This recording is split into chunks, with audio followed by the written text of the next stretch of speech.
Welcome to Rebels.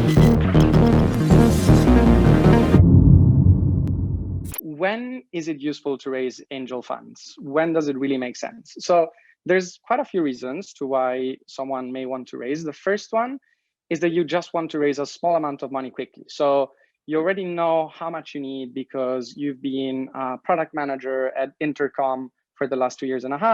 You know your skills. You know that with 100,000 euros, you can build a very decent MVP. You want to raise 100K quickly and get to building. So then it makes sense to raise through angels rather than say like raising from a venture capital fund, because VCs very often have these very long processes and have a lot of box to tick, as opposed to angels who just see you, they like your vision, they get excited and they invest. That could be one. Another one is that you already raised a bit of money, or you don't necessarily need the money as much as you need someone to advise you on something. So same example as before, you're the Intercom ex-product manager who's building his own company. You're fantastic at product, but you don't really know much about distribution or marketing. And so you want to have an amazing marketer on your cap table who can really have skin in the game because he invested in you or she invested in you, and you want to make sure that together you can build something meaningful. So that could be one. Another one is that you want to train your pitch. So this is something that many founders, when I tell them, they get a bit surprised.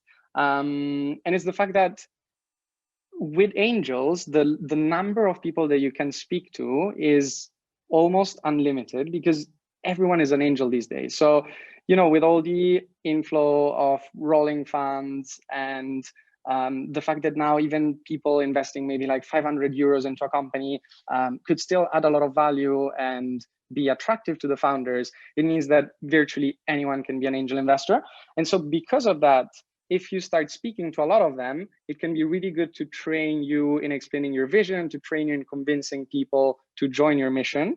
And so it can be a great reason to why you could start angel investing. And this is very important to look at opposed to the venture capital route, because it's two very different routes. So if we look at the VC route, in the world, obviously there's a ton of VC funds, but what's crazy about VC funds, and you know, Erica and I have seen this a lot at the family, is that although there's many, it's such a small world because they all know each other.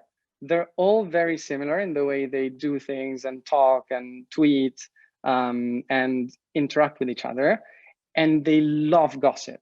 So every single VC loves gossip.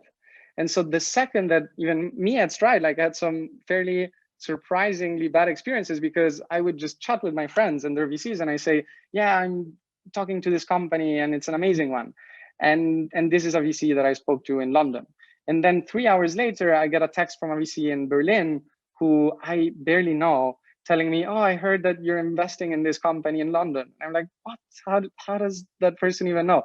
And so they always talk.